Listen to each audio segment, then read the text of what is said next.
देखो, निर्णय तो कई यहाँ पे लिए गए, बहुत से निर्णयों पर चर्चा हुई, ट्रैक्टर यात्राओं पर चर्चा हुई, खाप पंचायत जगह जगह करने पर चर्चा हुई, राष्ट्रपति सरकारों से मिलने की हुई, उनको चिट्ठी लिखने की हुई, प्रतिनिधिमंडल उनसे मिले, ये हुआ जो। और कैसे ये आंदोलन पूरे देश भर में जाए, जब तक न्याय नहीं मिलता ये चर्चाएं आंदोलन की बात जारी रहेगी। राष्ट्रपति और गृह मंत्री से कब मुलाकात करेंगे? अभी करेंगे, कल वहाँ पे फैसला करके और फिर सरकार को हम कहेंगे कि प्रतिनिधिमंडल उनसे मिलना चाहता है। अगर वे नहीं मिलेंगे, कितना बड़ा ये आंदोलन चलेगा? ये तो चलेगा, ये जब तक न्याय नहीं मिलता जब तक ये आंदोलन चलेगा। देश की बेटी और अब जो घटना हुई है उसके बाद क्या लगता है, क्या लंबा चलेगा? बिल्कुल चलेगा, जो घटना हुई दुखद घटना है, दुखद। राष्ट्रपति से मुलाकात करेंगे? बिल्कुल करेंगे, राष्ट्रपति से, होम मिनिस्टर से, सबसे मुलाकात। मेरे सामने बैठे सभी सम्मानित बंधु, पत्रकार बंधु, पुलिस प्रशासन, टीके साहब, मेरी एक राय है, इन लोगों की जो चाल है वो क्या है, उसे देखो, जड़ क्या है, हम भी काम सुनने। इन्होंने ये जो हमारी बेटियां हैं, इन्होंने जातियों में बांट दी, गांव गांव में, पूरे ही देश और प्रदेश में कमेटियां बनाओ। जब ये भारत सभा खेलने गई थी तो मैं पूछना चाहता हूं यहाँ के प्रधानमंत्री से, मैं पूछना चाहता हूं यहाँ के गृह मंत्री से, क्या आपने जिस दिन इनको सम्मान दिया था, क्या ये बोला था कि जाट समाज की लड़की है? उस दिन ये भारतवर्ष की लड़की थी।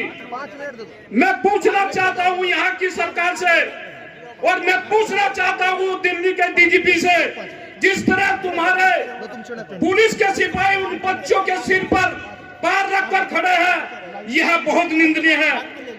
अपने परिवार के बच्चों के सिर पर जिस दिन तुम पैर रखोगे उस दिन तुम्हें पता लगेगा।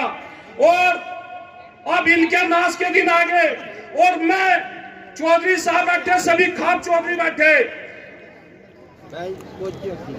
ये वही सरकार है, एक गाड़ी देने पर, मात्र एक गाड़ी देने पर क्या एक लड़की के साथ बदतमीजी करती, उसमें गैंगस्टर लगाकर हाईकोर्ट से जमानत हुई श्रीकांत त्यागी की। और ये वही टिके साहब है। मैं अपने समाज से भी कहना चाहता हूं, मैं त्यागी समाज से भी कहना चाहता हूं, मैं अपने भूमियाद ब्राह्मण समाज से भी कहना चाहता हूं, ये वही टिके बंधु है जिसने सबसे पहले मुखर होकर समाज के बारे में आकर खुलकर बोलने का काम किया। टिके साहब और यहाँ के जो जितने भी हमारे चौधरी हैं, हम आपको वादा करते हैं कि पूरे भारतवर्ष का त्यागी ब्राह्मण भूमियार समाज आपको खून की बलि देने के लिए तैयार है। हम किसी बात से पीछे नहीं हटेंगे। अगर इन्होंने हमारी बेटियों की तरफ कतई भी आंख दिखाने की कोशिश करी तो इनकी आंख काट लगे। हम बिल्कुल जज्बात में नहीं बोल रहे, लेकिन दर्द है। जो एसी में बैठ रहे और मूंग की दाल का पानी पी रहे, उनका पहलवान कहां तो पैदा हो जाएंगे?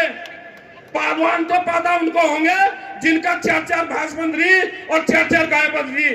तो इन्हें तो मूंग की दाल का पानी पीवे, इनका इन्हें पहलवान की वक्त का क्या पता है। और नामदा बताना चाह रहे, माननीय सर्वोच्च न्यायालय ने आदेश करे, किसी खाप चौधरी ने आदेश नहीं करे। माननीय सर्वोच्च न्यायालय ने पॉक्सो एक्ट लगाई है, कहा गई भैया गोदी मीडिया। अगर गांव के किसी आदमी पर थोड़ा भी किसी किस्म का झूठी शिकायत हो जाए तो कोतवाल जाकर पहले उसे लेगा होगा और जांच बाद में हो जाएगी।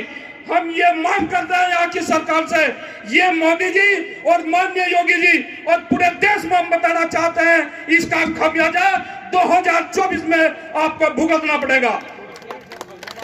और मैं खुले मन से कह रहा, यह हमारे पत्रकार बंधु खड़े, अगर किसी को यह गाने बजाने वाली हो ना, अगर किसी को ठीक भी आ जा तो पूरे मीडिया पूरे उस पर चल जाके फलाने को ठीक आ गई, फलानी एक्टिंग को ठोकर लगी, और हमारी बेटियों के सिर पर पैर रखकर यहाँ का पुलिस प्रशासन खड़ा। ये मैंने कहा कि जब देश आजाद हुआ था, हमारे सैनिकों को जब कहा गया कि भारतीय में गोली चलाओ, तो उन्होंने IAS और IPS और पुलिस की नौकरी छोड़कर अपने समाज के साथ लग गए थे।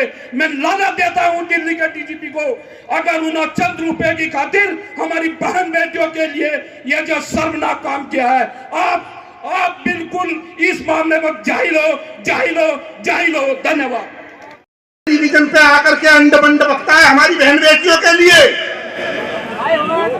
तू इनके दोष क्यों गिनवा रहा है?